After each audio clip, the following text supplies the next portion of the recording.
आज हामीसँग यो शिखर कम्पनीको mma200H भन्ने मिनी वेल्डिङ मेसिन आएको छ, जसको समस्या रहेको छ सिरिजमा जोड्दाखेरि बत्ती एकछिन बल्ने,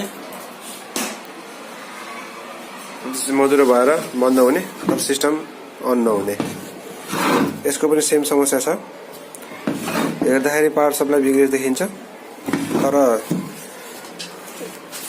आइजिबिटी उडेको हुन सक्ने सम्भावना हुन्छ। त्यही भएर हामी यसको आइजिबिटी चेक गर्छौँ एकचोटि।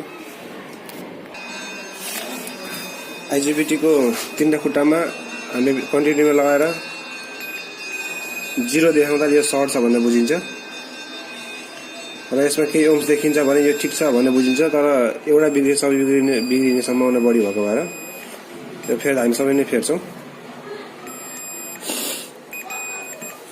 अब एक्चुअली हामी निकालेर सिस्टम अन गरेर हेर्छौँ के हुन्छ यसमा। यस शिखर mma200H एम्पियरको वेल्डिङ मेसिनमा हामीले अहिले यसको दुवै आइजिबिटी निकाल्यौँ, र त्यसपछि हामीले यसलाई अन गर्दाखेरि राम्रोसँग सिस्टम अन भयो। अहिले काम पनि गर्न सुरु गरेछ, तर यसको आइजिबिटी उड्नुको केही कारणहरू हुन्छ। त्यो कारणहरू समाधान गरेर हामीले यसमा फेरि दुईवटा आइजिबिटी रिप्लेस गर्छौँ, र त्यसपछि यसलाई हामीले वेल्डिङ टेस्ट गर्छौँ। यो हेरौँ त्यसपछि पास हुन्छ हुँदैन। यो शिखर mma200H एम्पियरको वेल्डिङ मेसिनमा हामीले यसको नयाँ आइजिबिटी रिप्लेस गर्यौँ र गेट ड्राइभर पनि रिपेयर गर्यौँ। तपाईँ देख्न सक्नुहुन्छ नयाँ सोल्डिङ छ।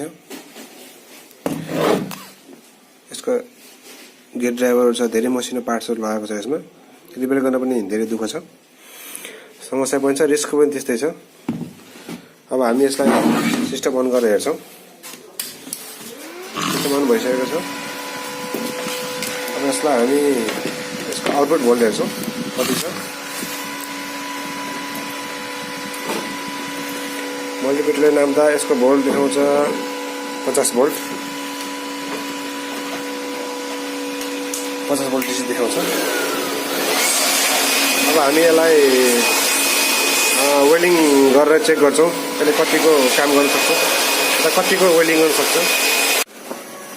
यस वेल्डिङ मेसिनमा हामीले 3.2 mm को दुईवटा रड पगालेर हेर्छौँ। दुईवटा रड पगाल्न यो सफल भयो भने यसलाई हामीले सक्सेस भनेर बुझ्छौँ।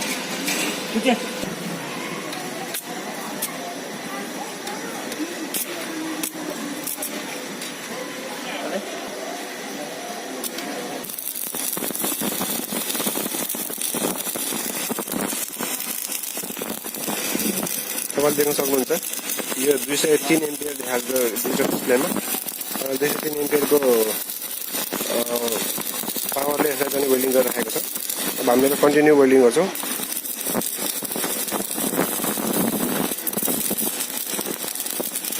अगाडि जाउँ न।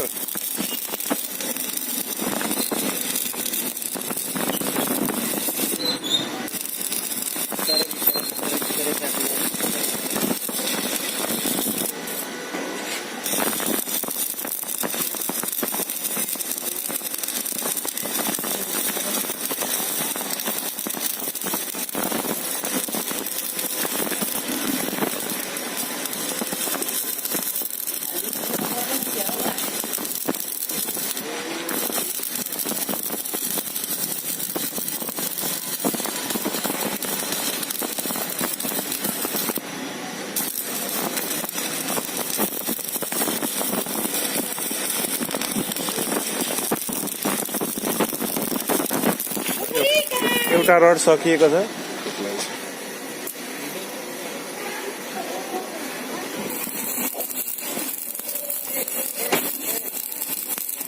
हामी अब अर्को रड सुरु गरेको छौँ।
यो रड चाहिँ सकिन लागिसकेको छ।